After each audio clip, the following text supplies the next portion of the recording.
Bueno, hermanos, les damos la bienvenida. El día de hoy estamos a 2 de noviembre, son las 11:41 de la mañana.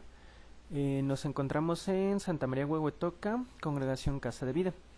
Estábamos viendo, como hemos comentado, estudio de diferentes religiones. Ya vimos a los testigos de Jehová, ya vimos a los mormones o los santos de los últimos días.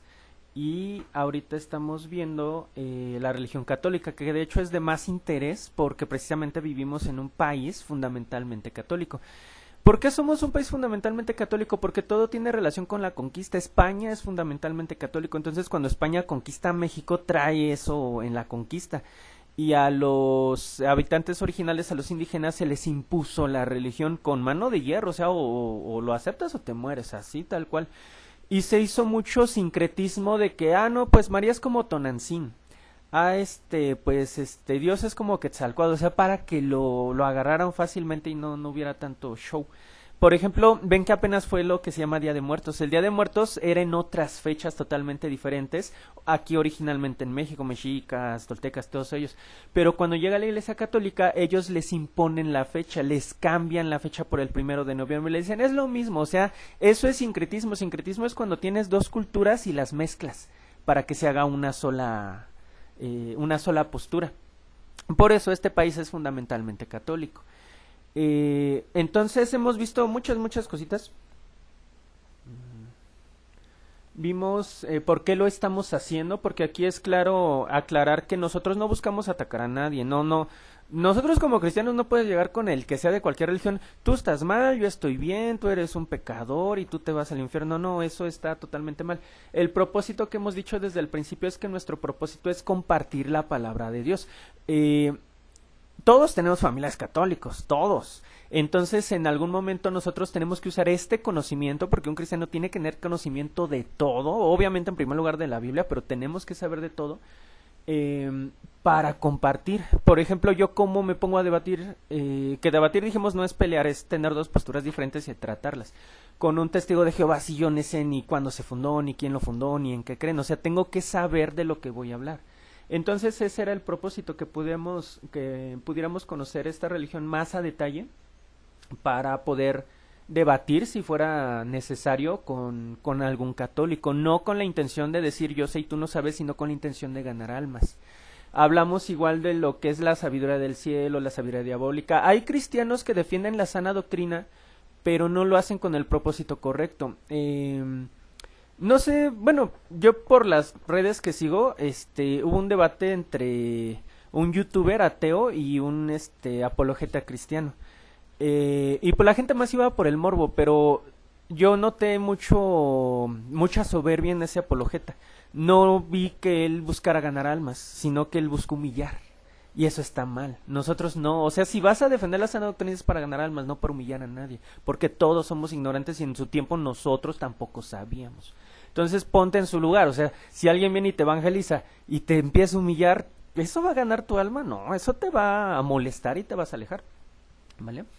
Entonces, fuimos viendo qué es, cuáles son sus doctrinas fundamentales. Ahorita es un resumen muy rápido porque ya nada más va a ser la última parte. Y la importancia que Jesús dijo, conocerán la verdad y la verdad los hará libres. ¿Qué es la verdad? La verdad está en la palabra de Dios, la palabra de Dios es verdad.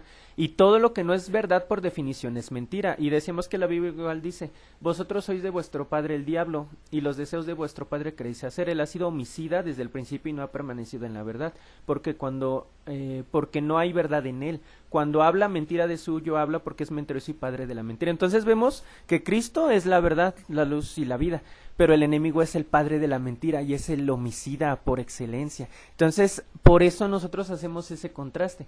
Sabiendo esas palabras, pues empezamos a ver de dónde surgió la Iglesia Católica, la Iglesia primitiva. Después Constantino, después de muchos años de persecución contra los cristianos, Constantino legalizó el cristianismo y se empezó a hacer igual ese sincretismo con la cultura griega y la cultura romana. Y ahí las autoridades en la religión eran los emperadores del tiempo que correspondía. Entonces Constantino puso muchas pautas en el cristianismo y se adoptaron muchas prácticas paganas del pueblo al que se quería evangelizar, tal cual como se hizo con lo de Día de Muertos y todo eso que les comenté. Ahora, hablábamos de que hay algo que se llama magisterio y concilios en la Iglesia Católica, y el magisterio para pronto es el Papa y los cardenales que están abajito del Papa. Ellos son el magisterio, ellos son la autoridad. Es como si yo en una escuela les dijera, el magisterio es tu director y tus maestros. Ellos son los que deciden qué se enseña y qué no. Así es igual con la Iglesia Católica. Ellos son los que deciden qué se hace y qué no. Ese es el magisterio del Papa y compañía. Veíamos que se hacían concilios donde todas las iglesias se ponían de acuerdo en un tema. Y eso no está mal, porque por ejemplo si como congregación vamos a tomar una decisión y nos ponemos de acuerdo, pues está bien. Lo que está mal es que aunque estemos de acuerdo, vayamos en contra de la palabra. Eso está mal. De nada sirve que estén todos de acuerdo y que vayan en contra de la palabra. Vimos que antes había 5 iglesias principales. La primera de todos los tiempos que se fundó, donde estaban todos los apóstoles, fue la iglesia de Jerusalén. Ahí estaban todos los apóstoles. Después que empezaron a hacer sus viajes misioneros, se fundó la de Antioquía. Roma fue la tercera iglesia, no fue la primera. También estaba Constantinopla, también estaba Alejandría.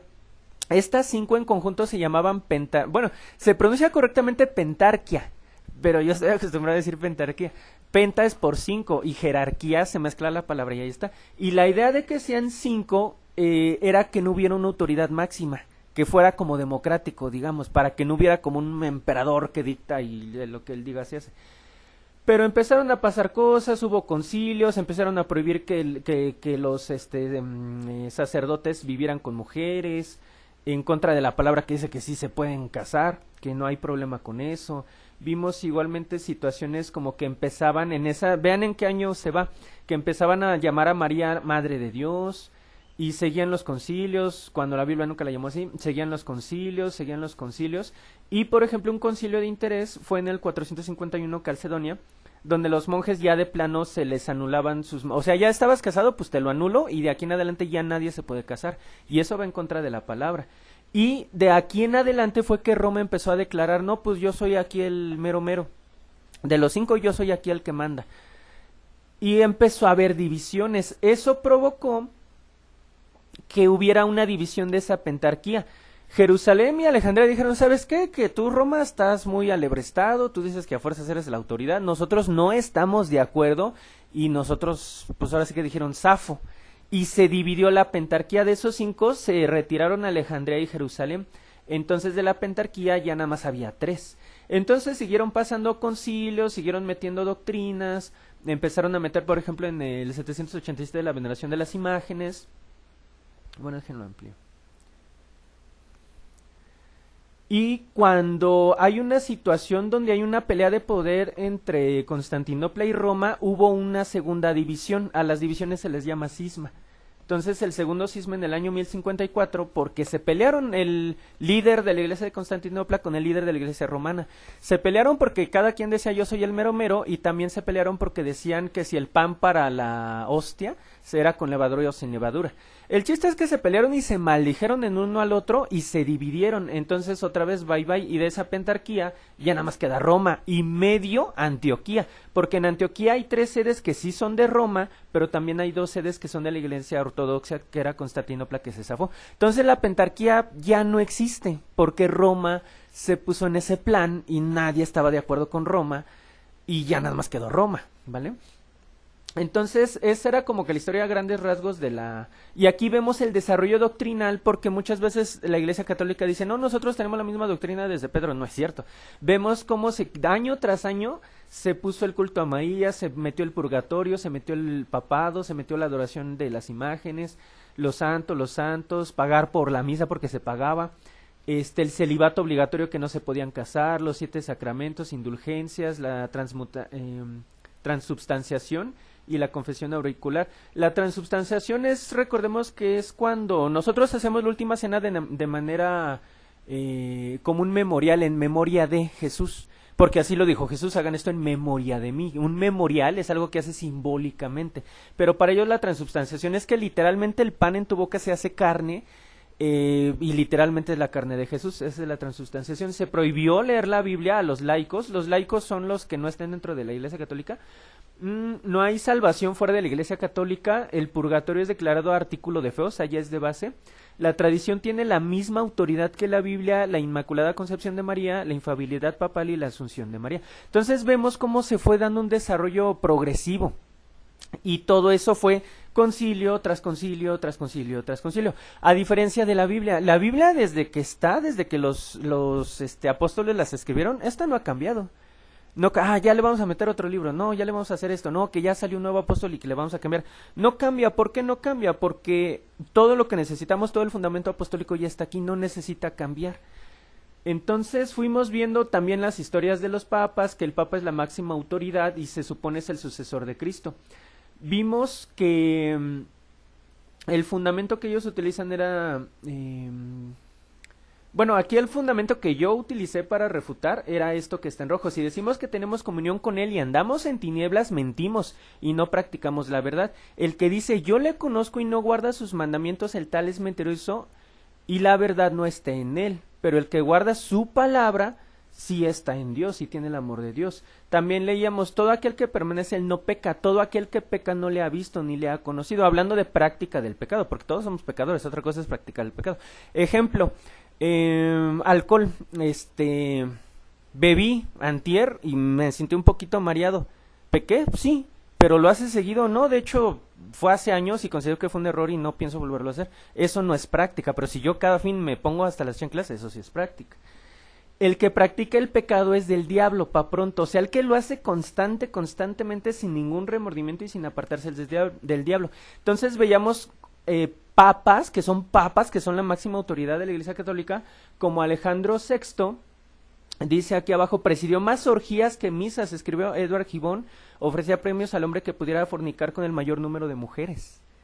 Entonces vemos los frutos y, por ejemplo, vimos a Esteban, que Esteban cuando se hizo papa, como era enemigo del papa anterior, y él ya estaba muerto, sacó su cadáver, le hizo un juicio al cadáver, lo encontró culpable y la condena contra el cadáver fue arrastrarlo por la ciudad del cadáver y luego aventarle a un río. Entonces vemos que, wow, o sea, eso no representa nada a Pedro. Bonifacio VIII, él destruyó toda la ciudad de Palestrina debido a una disputa política, o sea, él tuvo mucha sangre en sus manos y miren esta declaración tan fea, la de hasta abajo, dijo que acostarse con niños no era mayor problema que frotarse las manos. Hay un montón de papas que fueron súper pedófilos, entonces vemos que la palabra los deja en claro, dijo el que practica el pecado es del diablo, dijo si estamos en Cristo debemos de andar como Cristo. Y así papa con prácticas muy feas tras papa con prácticas feas. Dice, la leyenda dice que incluso se quejó de que sus gritos, porque él para llegar al lugar que llegó torturó a personas. Y él se quejaba de que no, tienen que gritar más. Y todas esas son prácticas del diablo. León X, él compraba arte, pero lo pagaba con el dinero de la iglesia. Y él fue el que empezó a fomentar las indulgencias. Las indulgencias era, te vendo la salvación. Ya murió tu familiar, sí, está en el purgatorio en fuego, sí. Si me das tanto dinero yo lo saco. Ah, bueno, y la gente que no sabe, porque la ignorancia es súper peligrosa, ten tu dinerito. Y en ese entonces fue cuando fue la Reforma Protestante, había un fraile que era Tetzel, Johann Tetzel, y él tenía un lema, decía Tetzel, cuando oyes la moneda caer en el cofre, el alma de tu familiar brinca del purgatorio al cielo. Era su lema. Entonces León autorizó estas indulgencias porque él ocupaba money. Y la gente pues en la ignorancia. Entonces como esto se hizo común, por eso los papas vivían en pecado. Porque decían, con total yo ya compré con dinerito mi salvación. Pues vivían pecando a todo gusto. Como que se sentían que pues ya nadie los podía condenar porque pues ya habían comprado la salvación. Y así prácticas feas, por ejemplo Juan, wow, él era muy fornicario, fornicó con sus hermanas, fornicó con mujeres casadas, y de hecho cuenta la leyenda que él murió fornicando, adulterando, mejor dicho, con una mujer casada, y el esposo de la mujer entró a su habitación y le destrozó la cabeza con un mazo. Entonces uno tiene que ser racional, o sea, esto no tiene nada que ver con Cristo. Pervertía a niños de corta edad en el palacio de Letrán, Benedicto IX, y así papas tras papas, que prácticamente era lo mismo. pedofilia, asesinatos y práctica de pecados sexuales pesados. Ahora, vemos en 1 Timoteo 5:22 que la palabra dice, no impongas con ligereza las manos a ninguno. Recordarán que había una persona que vio a los apóstoles hacer milagros y que los apóstoles imponían las manos y daban el Espíritu Santo, y esta persona, no recuerdo el versículo, llega con los apóstoles y les dice, háganme lo mismo, les pago. Y le dicen, tú y tu dinero perezcan contigo. Y ahí es eso, no impongas con ligereza. Entonces la cuestión es, ¿quién carambas le impuso las manos a estas personas? Para ser los sucesores supuestamente de Cristo, de Pedro. O sea, muchas de hecho, muchas de estas personas compraban el puesto. O asesinaban a la gente que tenían que matar para estar en el puesto. Entonces, no hay que ser teólogo o historiador para darte cuenta que esto no tiene ninguna relación con Dios. Y veíamos los requisitos de los obispos, que obviamente estas personas no cumplían: irreprensible, marido de una sola mujer, sobrio, prudente, decoroso, hospedador, apto para enseñar, no dado al vino, no pendenciero, no codicioso, amable, apacible, no avaro, que gobierne bien su casa, que tenga a sus hijos en sujeción, no un neófito es como principiante, y que tenga buen testimonio. Obviamente estas personas nada que ver, entonces van totalmente en contra de la palabra. Y de los diáconos es parecido, pero es un poco menos fuerte. Y también veíamos actos cometidos por la Iglesia Católica. Para resumir, obvio había personas que decían católicos sacerdotes, porque solo los sacerdotes podían leer la Biblia. Tú, si eras católico y te congregabas, no podías leer la Biblia o te mataban. Había gente que se opuso, dijo, esto está mal. Y esa gente pues les hacían sus juicios con su consecuente tortura y siempre los hallaban culpables con su consecuente ejecución. Casi siempre morían en fuego. Y pues la máxima autoridad siempre era el Papa. Si alguien se oponía al Papa, pues lo mataban. Entonces, vemos que la palabra nos dice que no paguemos a nadie mal por mal, que si nos amamos los unos a los otros seremos realmente sus discípulos, que no nos vengemos nosotros mismos. Si tu enemigo tiene hambre, dale de comer; si tiene sed, dale de beber. Bendecid a los que los maldicen. Esa es la postura cristiana y nosotros estamos familiarizados con eso. Pero si esta es la postura cristiana y la postura del otro es lo que decíamos, los deseos de vuestro padre quieren hacer. Él ha sido homicida desde el principio. Esto Jesús se lo dijo a los fariseos porque los fariseos lo querían matar y él vio lo que había en su intención de su corazón. Y les dice, ustedes quieren hacer. Ellos decían, nosotros somos de nuestro padre Abraham. Nosotros somos linaje escogido de Dios. Y él les contesta, ustedes son de su padre el diablo, porque los deseos de su padre quieren hacer. ¿Qué deseos? Matar. Pa' pronto. Entonces, la palabra la que nos da esa guianza, ubican la palabra de la Santa Inquisición, santa entre comillas, donde toda persona que iba en contra de la iglesia los mataban. Y vimos nombres importantes como Jacques Molay, que era el líder de los caballeros templarios, lo mataron porque le debían dinero. La iglesia católica, los cátaros, que no eran cristianos, pero igual los mataron. A Juana de Arco la mataron, a Giordano Bruno, un filósofo, también lo mataron. A Galileo Galilei lo querían matar porque Galileo fue el que dijo, no, está el sol en el centro y alrededor los planetas. Y la iglesia decía, no, está la tierra en el centro y alrededor el sol. O te callas o te mato. Y pues se tuvo que callar, quemaron sus libros y lo encerraron de por vida en su casa. Y Galileo fue padre junto con René Descartes y Francis Bacon, padres del método científico. Y él tenía estas frases bonitas: no me siento obligado a creer que el mismo Dios que nos ha dado sentido, razón e intelecto haya querido que renunciemos a su uso. La Biblia nos enseña cómo ir al cielo, no cómo van los cielos. Las matemáticas son el alfabeto con el cual Dios ha escrito el universo, porque pues él era un teísta que cree en Dios y era científico. Y vimos los prerreformadores: Pedro Baldo, John Wycliffe, Han Hus, Savonarola, y obvio ese todo lo conocemos, Martín Lutero. Estos cuatro previos fueron los prerreformadores. Antes que Lutero se levantara, ellos cuatro ya se habían levantado, pero ellos cuatro los mataron, porque la Iglesia Católica pues nunca iba a permitir que les quitaran el poder. Vimos en ese video que hubo un concilio, el Dieta de Worms, donde le dicen, o te retractas o cranky. Y él dijo, no, pues yo no me voy a retractar, mi conciencia está cautiva de la palabra de Dios, a menos que me convenzan por la Biblia y no por concilios que se contradicen entre ellos. no me voy a retractar. Dios me guarde. Amén. Así dijo. O sea, te están amenazando que te van a matar si no te retractas. Y él dijo, pues aunque me maten, yo me voy a pegar lo que dice la palabra. Y esa actitud tenemos que tener todos, que obviamente Lutero igual tuvo sus errores.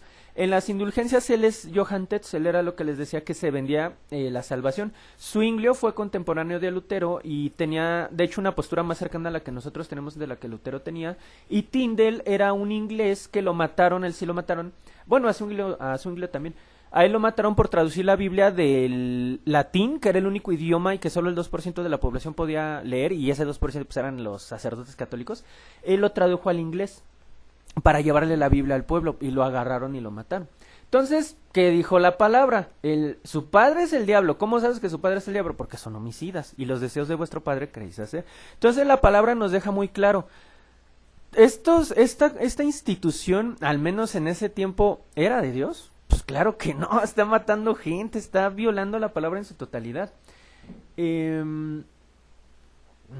Y hablamos de que se hablaba del hombre de pecado, que todos los protestantes y los de la Reforma, toditos estaban de acuerdo que era el papado, que era el hombre de pecado de que la Biblia estaba hablando. Después vimos el papado y la Iglesia Católica reciente, y vimos este sistema jerárquico, que es el papa, cardenales y obispos. Aquí en medio había unos que se llaman arzobispos, que son casi cardenales. Entonces cualquier cardenal, si es nominado, se puede hacer papa.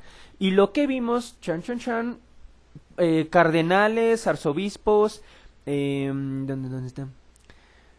Acusado de inducir a novicios a tener relaciones sexuales, fue demitido de ser cardenal por el Papa Francisco. O sea, hay cardenales que dijimos son el número 2, que bien podrían ser papas, que son pedófilos, acusaciones de abuso sexual. George Pell, que igual era cardenal.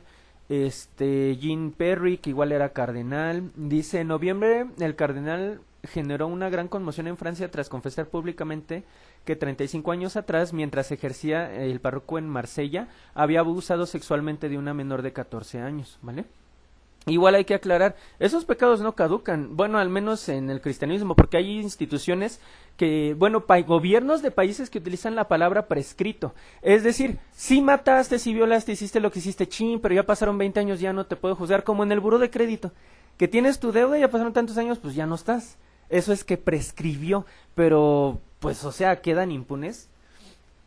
Vimos obispos igual que abusaron de abuso sexual de 2 seminaristas. Robert, un obispo, tribunal estadounidense por ocultar pruebas de un posible caso de abuso sexual cometido por un sacerdote de su diócesis. Hay mucho encubrimiento.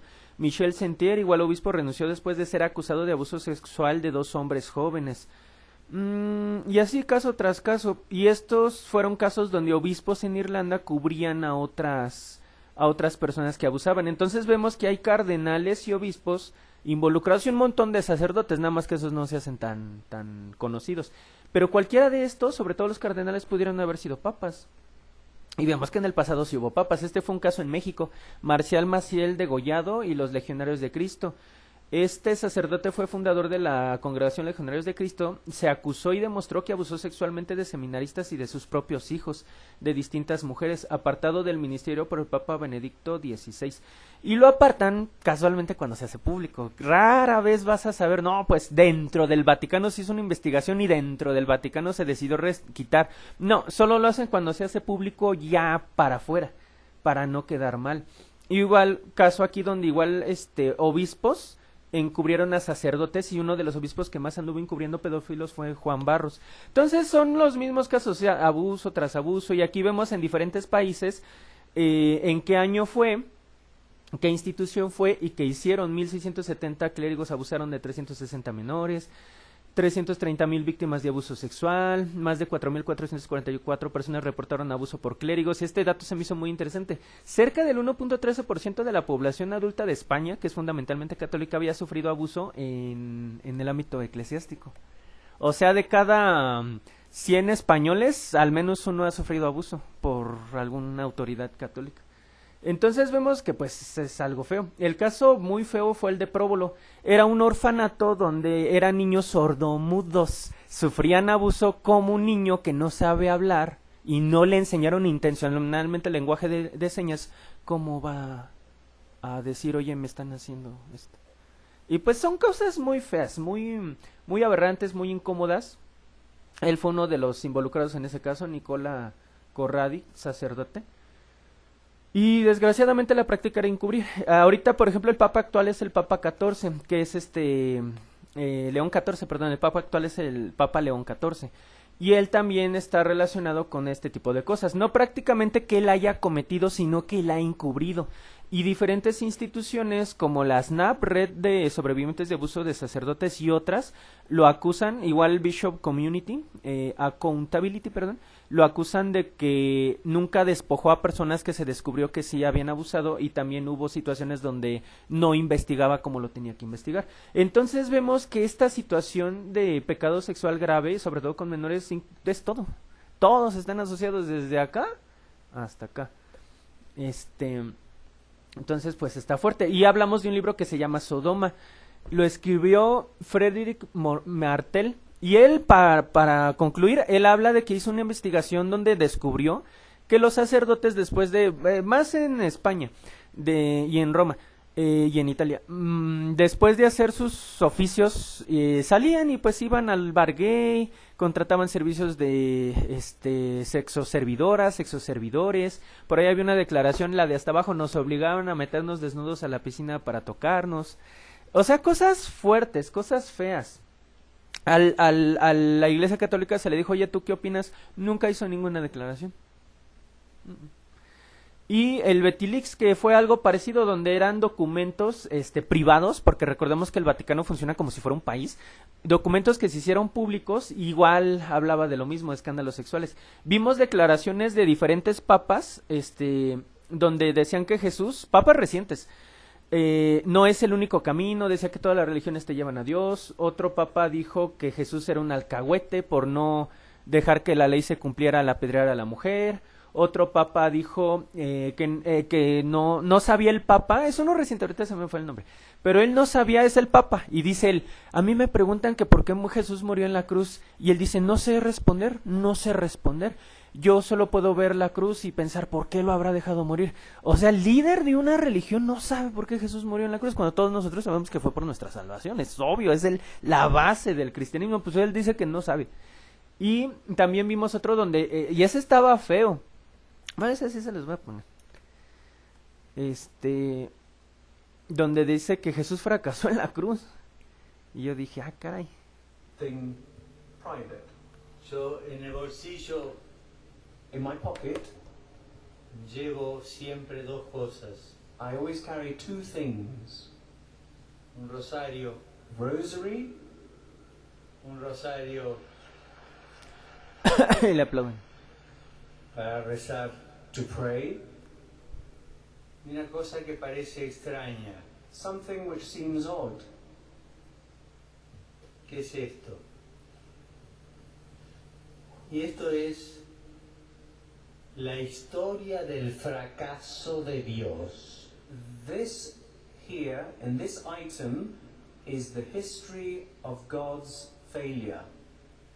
Es un vía crucis. It's the way of the cross. Pequeño vía crucis. A small way of the cross. Es como Jesús fue sufriendo as Jesus suffered desde que lo condenaron a muerte and when they condemned him hasta que fue sepultado. to when he was buried. Entonces, es un ejemplo de declaraciones tan fuera de lugar, o sea, la crucifixión. Y ven el tono en el que lo dice, la historia del fracaso de Dios. Uf. Se le salió su verdadero yo y luego como que pero vean, o sea, vean, y es, wow, a mí me mueve mucho eso en lo espiritual, porque digo, o sea, para nosotros como cristianos que nos digan que Jesús fue un fracaso en la cruz, oye, qué feas declaraciones. Y las nuevas indulgencias donde venden cositas, venden relicarios, ese video habla de, ¿qué era? Un relicario o algo que se ponen, dice, el que muera con este relicario no irá al infierno, irá al cielo, así que pídelo de una vez. ¡Wow! No, perdóname, pero no, son nuevas indulgencias, paga para tu salvación, pero no, la salvación la da Cristo, no la dan las cosas materiales. Vimos un dato curioso que era Donatio Constantino. ¿Por qué Roma, por qué el Vaticano es el Vaticano y por qué se comporta como un estado? Porque hay un documento falsificado y toda la Iglesia Católica está de acuerdo y ya lo reconoció. Donatio Constantino era un documento falso que se hizo con la intención de engañar a un emperador. ¿Quién era? A Carlo Magno y a su papá se llama Pinio el Breve, para decirle, oye, ¿qué crees? Porque en ese entonces Italia estaba conquistado por otro pueblo.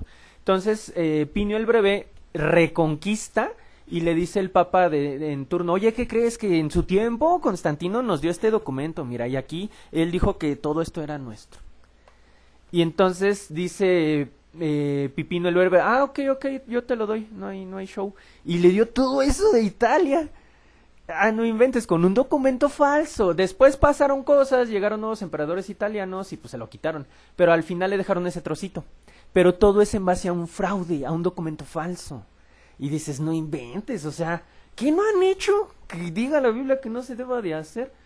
Y después vimos el tema de la sucesión apostólica. Toda la Iglesia Católica se fundamenta en Mateo 16:18.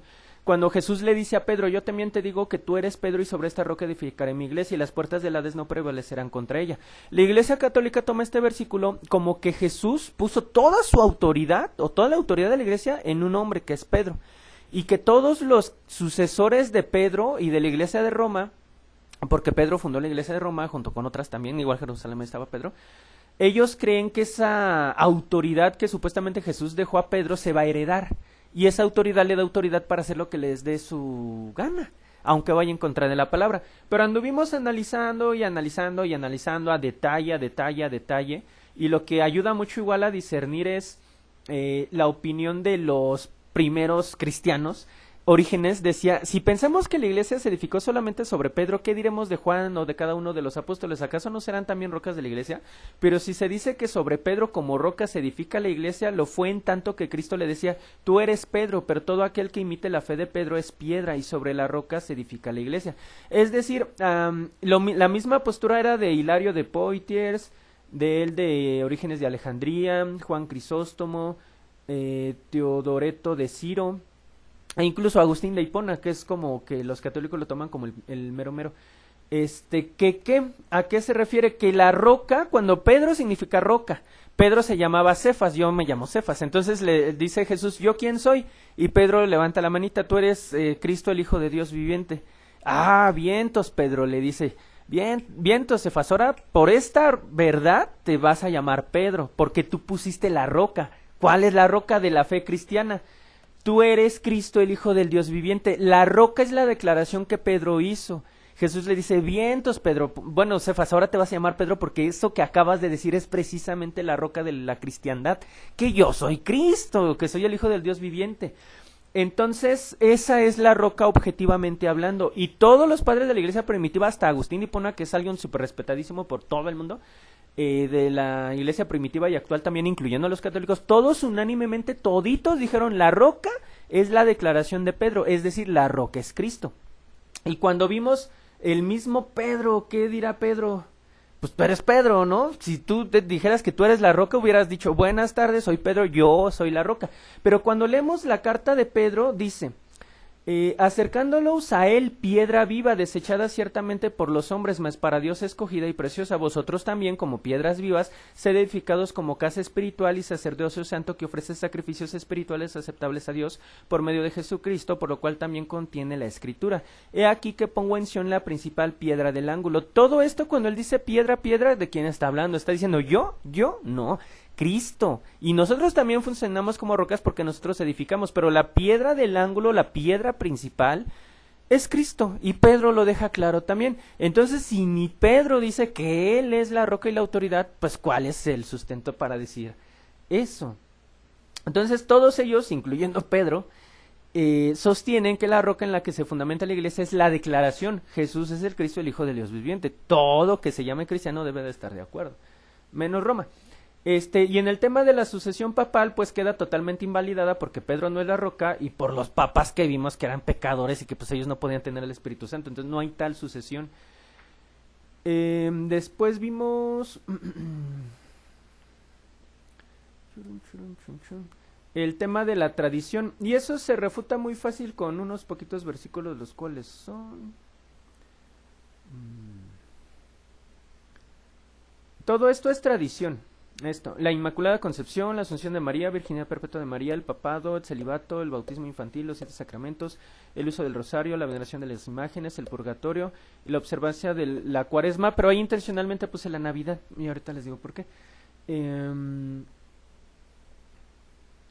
Cuando el católico defiende, no, es que la postura del católico es todo lo que es la tradición sí se enseñaba, pero de manera oral y no está en la Biblia. Y al principio no había Biblia, entonces todas las enseñanzas tenían que ser orales. Así se defiende el católico. Y yo le digo, ok, ahora, ¿tú supondrías que yo te escribo una cosa y te digo otra totalmente diferente? No, o sea, sí, al principio se enseñaba de manera oral, pero lo que va de acuerdo a la palabra, no algo diferente a la palabra. Entonces era lo que iba así contrastando. Esto no va de acuerdo a la palabra. Todas esas tradiciones no van de acuerdo a la palabra. El católico dice, ¿dónde dice la Biblia que la Biblia es la única autoridad? Porque esas nos dicen mucho. ¿Y dónde dice en la Biblia que la Biblia es la única autoridad? Ok, te respondemos. Dice la palabra, santifícalos en tu verdad, tu palabra es verdad. ¿Estamos de acuerdo? Estamos de acuerdo. Y Jesús dijo, si llamó dioses a aquellos a quienes vino la palabra y la escritura no puede ser quebrantada, entonces lo de interés es lo azul. ¿La palabra es verdad? Sí. Y la Biblia dice que la escritura no puede ser quebrantada, no puede ser contradicha, ni anulada, ni refutada. Sí. Entonces, esto es la verdad, esta es la autoridad. Cualquier cosa que quiera contradecir a la palabra, la cual no puede ser quebrantada, obviamente es mentira. Esa es la respuesta bíblica. Y todo esto quebranta la palabra. Todo esto quebranta la palabra, menos la Navidad, por eso lo ponía como contraste. Digamos que vamos a hacer, no, pues vamos a festejar un día. ¿Y qué vas a festejar? ¿Muertos? ¿Qué vas a festejar? El nacimiento de Cristo. Es diferente. Ese quebranta la palabra, ese no quebranta la palabra. Ya que si pones símbolos que no sean correctos o que sean símbolos que en su momento se usaron para una deidad X o Y, sí, pues ya lo echaste a perder. Pero si no haces eso y es un día que es Merry Christmas, Christmas es por Cristo, y lo usas para compartir el evangelio y decir, pues sí, nació el Salvador, eso no quebranta. Por eso lo puse hasta abajo para contrastar todo lo de hasta arriba. Igual decía la palabra, solo lo de rojo, lo de interés, enseñando como doctrinas mandamientos de hombres, porque dejando los mandamientos de Dios se aferran a la tradición de los hombres. Dice, bien invalidan el mandamiento de Dios para guardar vuestra tradición. Y otra vez vuelvo a decir, invalidan la palabra de Dios con vuestra tradición. Y Cristo lo dice para exhortar, dice, o sea, está mal. ¿Cómo vas a invalidar la palabra de Dios con tu tradición?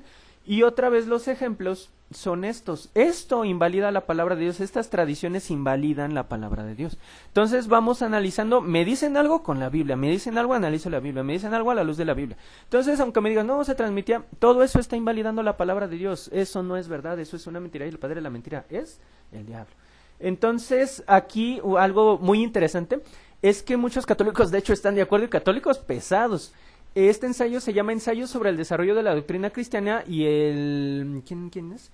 John Henry Newman, que es un erudito católico, dice, a fin de recomendar la nueva religión a los paganos, transfirió a la misma los ornamentos exteriores de los que aquellos habían estado acostumbrados por su parte. No es necesario entrar en un tema con el que con diligencia los escritores protestantes nos han familiarizado a la mayoría de nosotros. El uso de templos y estos dedicados a santos particulares, adornados en ocasiones con ramas de árboles, inciensos, lámparas, velas, ofrendas, votivas, para curación de enfermedad, el agua bendita, los asilos, los días y temporadas santas, el uso de calendarios, las procesiones, las bendiciones de los campos, las vestimentas sacerdotales, la tonsura, el anillo de matrimonio, el volverse hacia el este y quizás el arte de la escultura son todas cosas de origen pagano, todas. Pero ahí tenemos que discernir, por ejemplo, ¿el anillo de bodas contradice la palabra? No. Por eso es discernido, o sea, ¿qué estás haciendo? Pues esto. ¿Contradice la palabra? No. Pues entonces conciencia limpia, no lo hagas con miedo, porque dice, si lo hacen, háganlo bien, porque el que duda ya pecó, porque en Cristo no podemos dudar. Entonces discernimos, esto sí, esto no, como les digo, si en la Navidad no ponemos nada pagano, ok, si te casas y te pones tu anillo, pues que hasta es bueno que miren, no me anden echando el can. Entonces, dice, la palabra esta es muy importante, mas si aún nosotros, dice el propio apóstol, yo como apóstol, no que yo sea, sino que digo lo que él está diciendo, él dice, aún yo como apóstol o un ángel del cielo les anunciara otro evangelio diferente al que les hemos anunciado, sea anatema. Anatema es maldito. Si llega alguien y les enseña algo diferente a lo que nosotros les acabamos de compartir, porque este es el evangelio de Cristo, sea maldito, así lo dice. Dice, yo no lo aprendí, yo no lo recibí ni lo aprendí de hombre alguno, porque si lo hubiera aprendido de un hombre ajeno al cristianismo sería tradición precisamente. Entonces, todo esto es un evangelio diferente al evangelio de Cristo. Por tanto, la palabra anatemiza toda esta situación, ¿vale? Entonces se concluye que pues no, la tradición está totalmente invalidada. Y el último tema es el tema de la veneración de imágenes. Veneración, nosotros somos conscientes que la Iglesia Católica es idólatra y lo defendemos porque es la verdad, pero el católico estudiado tiene maneras de defender esta postura. Él te va a decir, no, yo no adoro imágenes, yo venero las imágenes, es algo diferente. Y te va a decir, la palabra veneración viene de la palabra griega proskinesis, y ellos también te van a decir, yo no adoro, yo le doy hiperdulia. Dulia es veneración, hiperdulia es hiperveneración. Entonces, ese es su argumento. Entonces dice, la postura del católico es que las imágenes funcionan como un medio para que el respeto que tú le des pasa a través de la imagen y llega directamente a la imagen que representa. Digamos, si yo hago un muñeco de Dios y yo me postro, como que ese respeto llega a Dios a través de la imagen. Esa es la postura de ellos, que funcionan como una herramienta que lleva ese honor a la imagen. Ahora, lo de interés es la palabra proskinesis que ellos defienden, que en griego se escribe así, no lo voy a pronunciar, pero se traduce como el acto de postrarse, inclinarte, rendir homenaje y honrar. Gesto solemne de respeto hacia los dioses y a las personas. En muchas sociedades se refería a un hombre prostrándose y besando la tierra. Aquí lo que es obvio es que proskinesis es adorar también. O sea, no importa que le digas hiperdulia, no importa que le llames veneración, no importa que le llamas proskinesis. ¿Por qué? Porque la palabra es clara. La palabra dice, no te harás imagen ni ninguna semejanza de lo que está arriba en el cielo, ni debajo de la tierra, ni en las aguas, ni debajo de la tierra. No te inclinarás a ellas. Proskinesis, eso es la proskinesis. No te inclinarás a ellas, ni las honrarás. Entonces da igual que me digas que lo que tú haces es proskinesis, porque precisamente la proskinesis es lo que la Biblia está prohibiendo. Todos estos versículos que planeaba leerlos, pero se los voy a dejar de tarea, hablan de la idolatría y hablan muy feo, muy fuerte. Y de mi interés son los últimos, todos, bueno, de curiosidad son los últimos dos, porque esos dos en la Biblia que nosotros usamos no están, solo están en la Biblia católica. Y yo digo, bueno, si yo fuera católico y tuviera autoridad, los quitaría. Si yo fuera católico, ¿por qué? Porque no te conviene. Porque, si quieren le pueden tomar una fotito, o si quieren apuntarlo, lo pueden apuntar, nada más me avisen ya que ya. ¿Por qué? Porque esos últimos dos hablan de la idolatría. Hablan de la idolatría. Si yo defiendo que adoremos imágenes y que no me digan nada, pues quito todo lo que vaya en contra.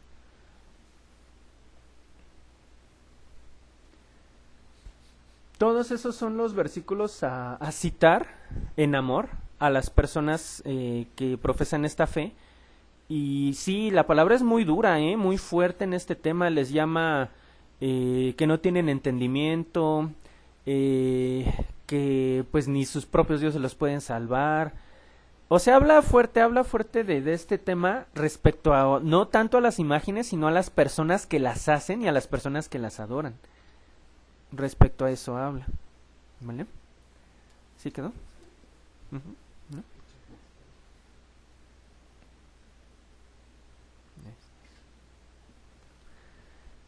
Entonces, en el libro de Sabiduría y en el libro de Baruch, leemos cosas como, ahora bien ustedes irán a Babilonia y verán otros dioses, guárdense pues de imitar lo que ellos hacen, de modo que no les teman a esas imágenes. Cuando vean pues detrás y delante de ellos la turba que los adora, digan en su corazón, oh Señor, solo a ti se debe de adorar, puesto que la lengua de los ídolos fue pulida por el artífice, son un mero engaño, e incapaces de poder hablar aunque estén dorados y plateados, y después de que los han revestido de púrpura les limpian el rostro con motivo de muchísimo polvo que hay en sus templos.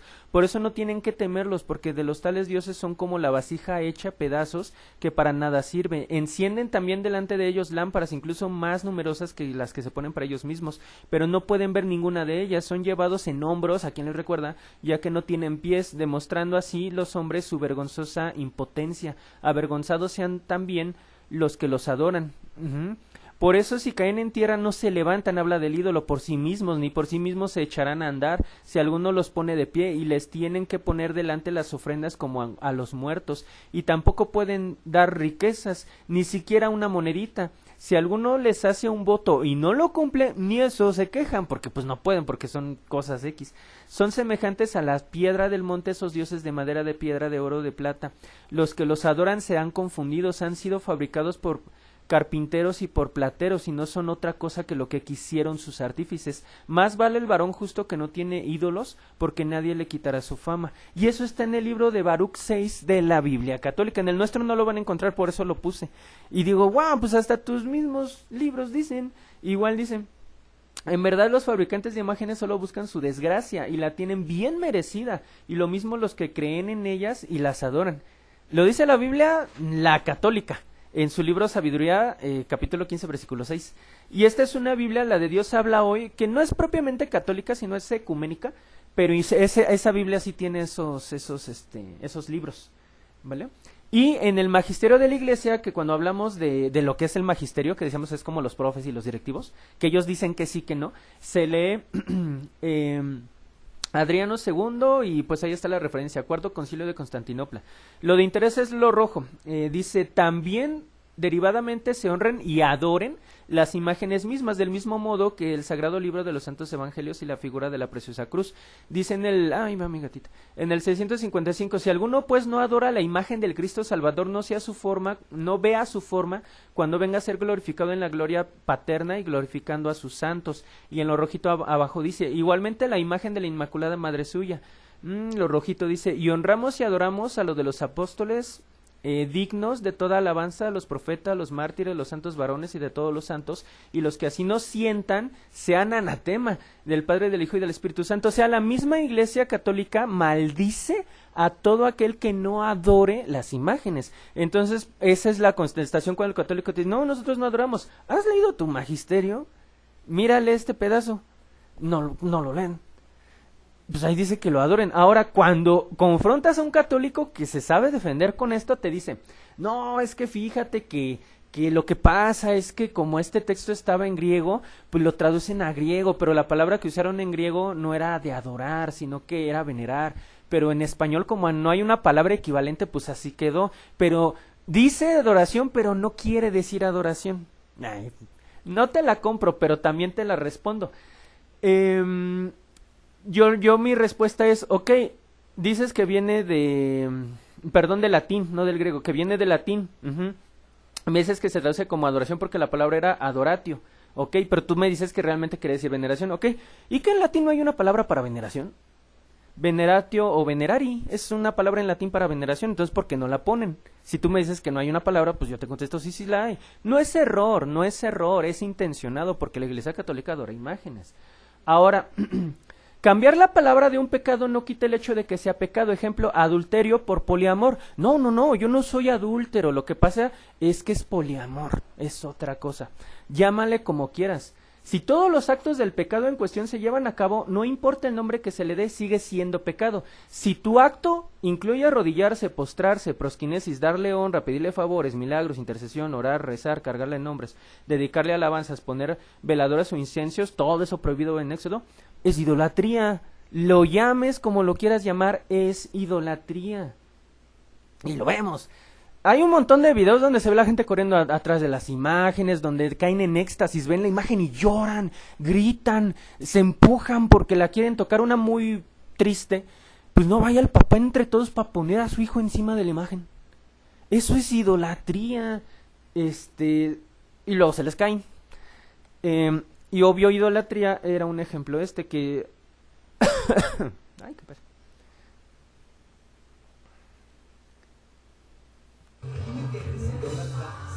Dime que eso no es idolatría. Le están danzando. Ah, no, pero yo no soy idólatra, que esto y que aquello. Así estaban cuando Moisés regresó de con Dios, así estaba, nada más que era un becerro, era un ídolo. Eso es idolatría. Y es lo que es, no le pueden cambiar el nombre. Entonces sí, pues le llames como le llames, si lo estás haciendo es lo que es. Entonces dice, ellos su postura es, el honor se transfiere a la imagen del original, el culto pasa a través de la imagen y se dirige a Dios, mientras la intención del corazón se dirige a Dios a través del medio legítimo de los santos, no es idolatría. O sea, si mi intención, los que están ahí danzando dicen, si mi intención no es la imagen, sino que la imagen sea un medio para que llegue a la persona lo que le estoy dando, no importa, y lo que importa es la intención de mi corazón, que dice la palabra, engañoso es el corazón, más que todas las cosas, y perverso, ¿quién lo conocerá? Entonces no se puede cambiar la naturaleza de una acción simplemente renombrándola o redefiniendo su propósito. Si el acto en esencia es pecado, la intención no lo hace moralmente aceptable, ¿ok? Entonces, yo les diría, no, bueno, yo me puse, me embriagué porque mi intención no era causar división y para que mi familiar no se ofendiera. ¿Eso quita que sea pecado? No. O sea, da igual la intención de tu corazón, si cometes pecado es pecado. Ahora, ejemplos que igual el católico da, justificar el pecado. El catolicismo argumenta que el mandamiento no prohíbe el uso de imágenes en sí misma, sino la adoración. Dios hizo imágenes en el Antiguo Testamento. Dios mandó hacer la serpiente de bronce, Dios mandó hacer los querubines en el arca, Dios mandó hacer los querubines en el templo. Y la encarnación de Cristo, ellos dicen que es donde Dios se hizo visible y tangible. También te dan siempre, es muy frecuente que te digan, pues tú tienes fotos de tus familiares y en los billetes también hay imágenes. Ese es un argumento católico, pero es muy fácil de refutar. De menos a más, en las fotos de los familiares, una foto es una representación gráfica fiel y exacta. Leíamos, cuando es un ídolo, esa imaginación del artífice, y una foto no, una foto es una representación fiel y exacta, es la primera diferencia. Y las fotos de familiares y de los billetes no las adoramos, no te arrodillas ante ellas, no te postras, no les das honra, no les pides favor, no les pides milagros, no les pides intercesión, no les oras, no les rezas, no las cargas en nombres, no les dedicas alabanza, no les pones veladoras ni incienso. O sea, ese argumento es X, es refutado porque no tiene relación, y nosotros no hacemos nada ni con las fotos de nuestros familiares ni con los billetes, esas cosas. La encarnación de Cristo, donde Dios se hizo visible y tangible. Dicen, es que para el devoto católico es más fácil la adoración cuando lo ve. Ah, perdón, pero la Biblia te contradice. Jesús le dijo, ¿por qué me has visto, Tomás? Creíste, bienaventurados los que no vieron ni creyeron. Habla de nosotros. Ellos vieron a Jesús resucitado, nosotros no, pero aún así creemos. Por eso dice la palabra bienaventurados. Y regaña a Tomás, a ver, Tomás, nada más porque viste, creíste. Y eso no es bueno, tienes que confiar aunque no veas. Y también dice, porque por fe andamos, no por vista. Ajá. Entonces, si un cristiano tiene que ver para creer, pues para pronto no puede ser cristiano. Ese es ver directamente a la Iglesia Católica. Y el mandamiento no distingue entre honrar un ídolo o usar una imagen como un medio para llegar a Dios. Simplemente prohíbe la imagen y el acto de adoración y la honra. Es decir, no es que yo la uso como un medio. Da igual, la Biblia no dice, bueno, si lo usas como un medio está bien. No, la Biblia prohíbe. ¿Ok? Ahora, comparando su lógica, Dios prohibió hacer imágenes, pero ellos dicen, pero Dios indicó de manera puntual que también se hicieran imágenes. Sí, pero esto fue de manera puntual, con un fin específico. ¿Cuál era el fin de la serpiente? Sanar. ¿Cuál era el fin de los querubines? Ser parte de la arquitectura del templo del arca. Mas no fueron hechos para adorar, ni honrar, ni venerar.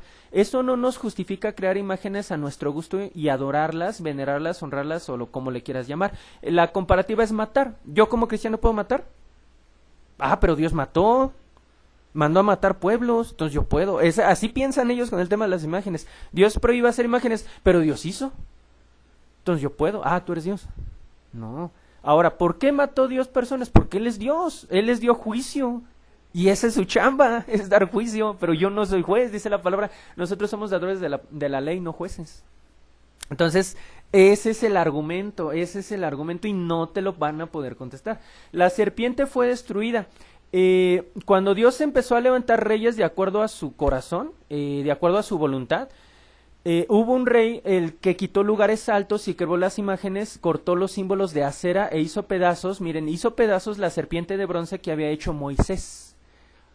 Aún una imagen que el mismo Dios indicó hacer fue destruida. ¿Por qué?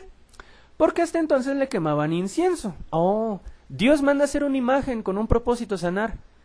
Y después es destruida. ¿Por qué? Porque le queman incienso. ¿Por qué? Porque quemarle incienso es una manera de empezar la idolatría.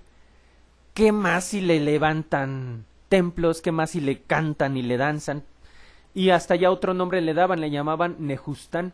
Este pasaje contradice el argumento católico que sostiene que la intención del corazón es lo único que importa. Demuestra que incluso si la intención original es buena, que la intención original de serpiente era sanar, el simple hecho de tener la imagen llevará a la idolatría. Los querubines no fueron hechos para el culto público o veneración, eran parte de la arquitectura del templo, un lugar sagrado y reservado. Su propósito era simbólico, no devocional. No hay ningún registro bíblico ni histórico de que Israel se arrodillara u orara a los querubines. O sea, no hay comparación y es fácil de contraargumentar. Conclusión, el argumento católico, aunque pareciera ser coherente desde su propia teología, tiene serias debilidades y queda totalmente refutado cuando se confronta con una lectura estricta de la Biblia, aplicando la exégesis. Exégesis es que ella me diga a mí qué show, no que yo imponga lo mío para acá. La propia Biblia muestra que las imágenes, incluso las que tienen un origen divino, pueden convertirse en ídolos y que el mandamiento de Dios sobre las imágenes es absoluto. Si Dios está diciendo no hagas, es no hagas. Es un mandamiento absoluto, ¿vale?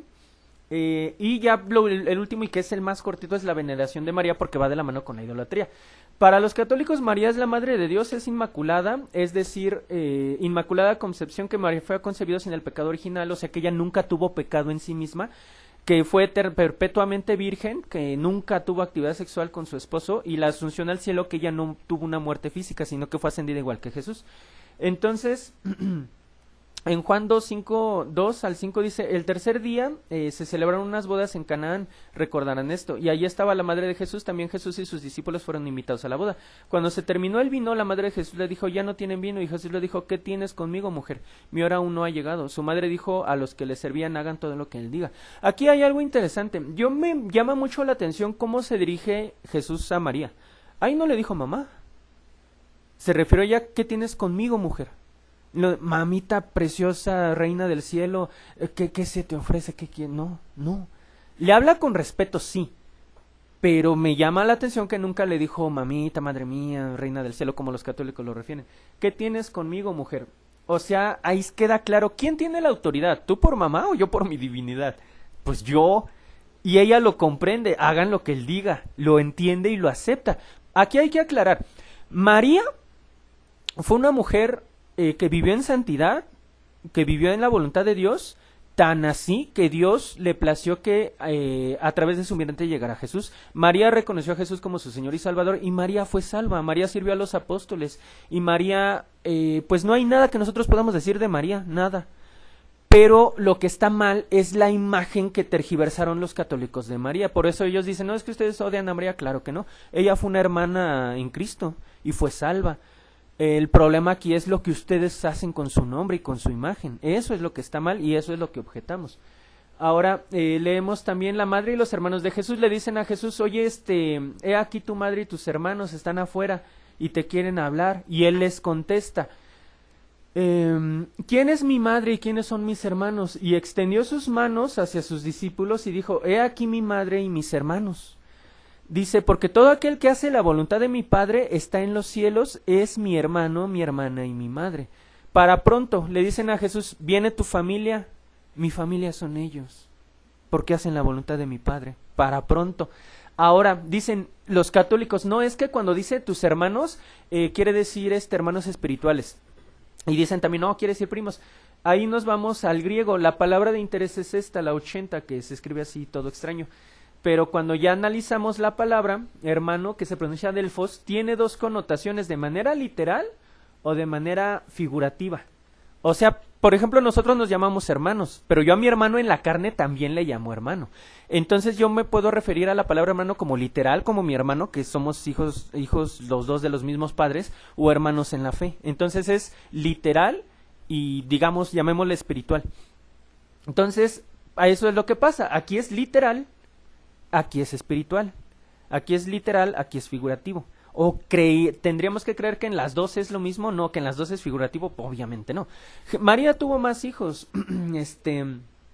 Y, por ejemplo, aquí la palabra conocer. Nosotros sabemos que la palabra dice, pero no la conoció hasta que dio luz a su hijo primogénito. Primogénito es el primero.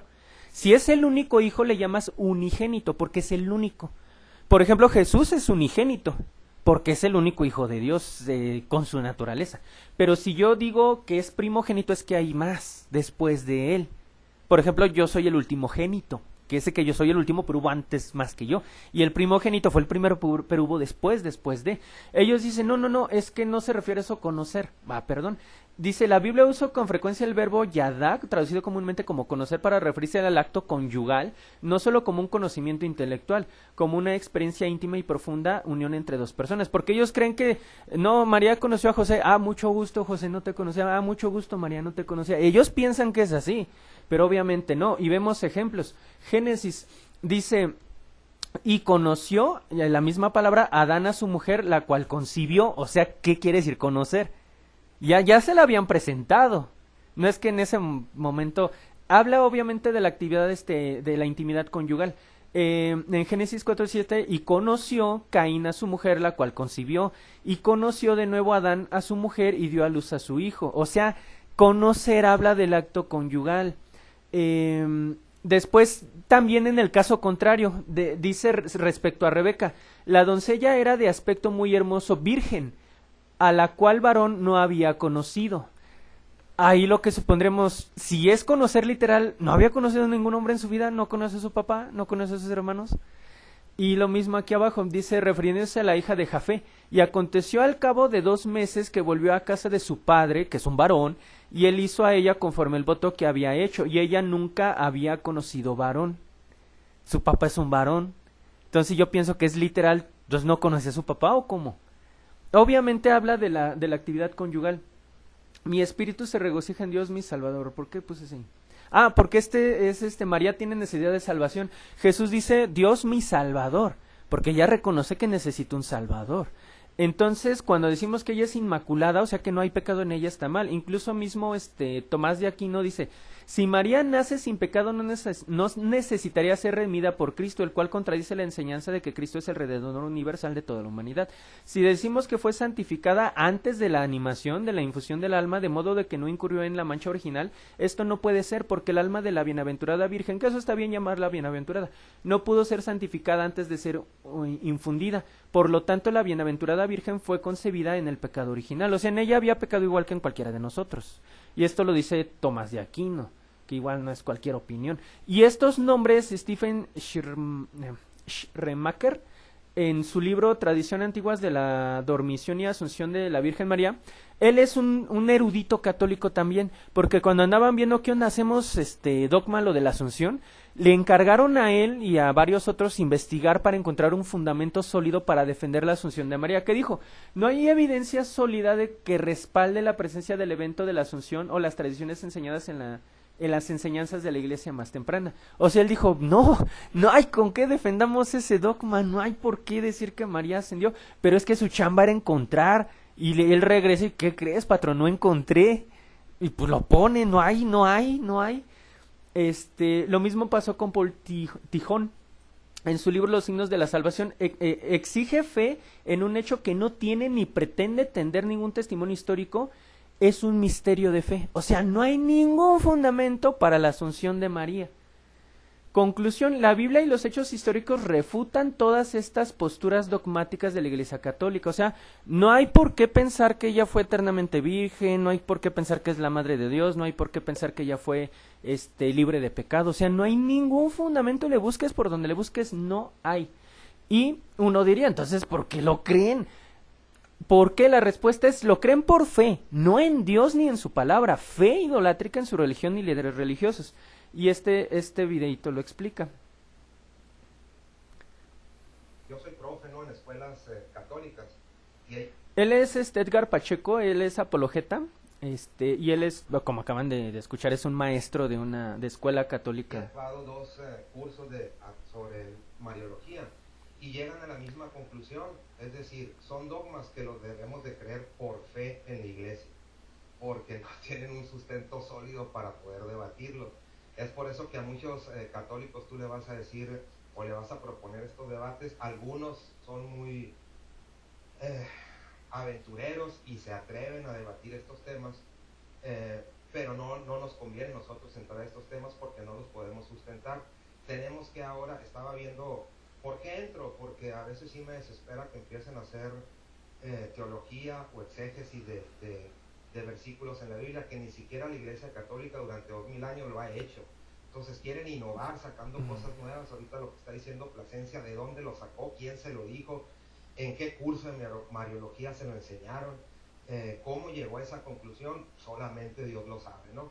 Entonces, más para eso, ¿no? Para la corrección a los que son católicos. No se metan en este tipo de discusiones porque lo vamos a perder. Este tema, la Asunción, la Inmaculada, la infalibilidad papal, la infalibilidad de la Iglesia, son dogmas que nosotros debemos de aceptar de la Iglesia Católica si queremos ser católicos por fe, porque en debates o en exégesis bíblicas o en patrísticas la vamos a perder. Ese es un verdadero hombre. Y sí, honestamente sí, porque, o sea, no, tu autoridad es el magisterio, sí, y lo que tú estás defendiendo, la postura que tú tienes, está en el magisterio, no, entonces no tienes autoridad para decir eso, de acuerdo a tu religión. O sea, cualquier cristiano con la Biblia, decía Lutero, el ego más pequeño con la Biblia es más grande que el papa más grande sin ella. O sea, si la Biblia respalda tu postura, bien, pero dentro de la Iglesia Católica, no. Tienes tú que defender solo lo que está en el magisterio. Entonces, si el mismo magisterio dice, pues todo esto no tiene sustento y lo tienen que creer por fe nosotros, pues ya, entonces ¿para qué debates? Y lo dejó claro el profesor. En conclusión, la Biblia es la verdad, la Biblia es la palabra de Dios, Dios no miente, y la palabra, la escritura no puede ser quebrantada. Por eso un cristiano se tiene que fundamentar en la Biblia. Esa es nuestra fe, es la Biblia, y no hay falla.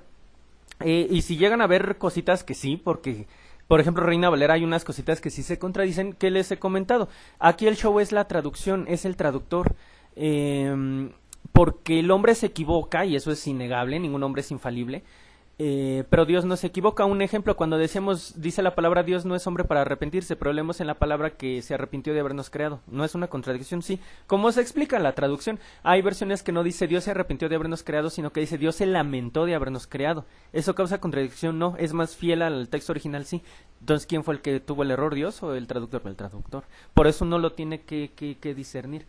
Y en conclusión, la salvación es solo en Cristo. Ninguna religión, ninguna, se llame como se llame, tenga la antigüedad que tenga los congregantes que tenga, ninguna religión da salvación. La salvación solo es en Cristo Jesús. En Hechos 4:12 dice, en ningún otro hay salvación, porque no hay otro nombre bajo el cielo dado a los hombres en el cual podamos ser salvos. Ese nombre es Cristo Jesús, ¿vale? Solo en Él hay salvación. Por eso nos tenemos que sujetar a Él, sujetarnos a su palabra. Llueve, truene o relampaguee, porque eso nos trae salvación, ¿vale? Entonces, nosotros como cristianos tenemos que llevarle estas buenas nuevas, la palabra a la gente.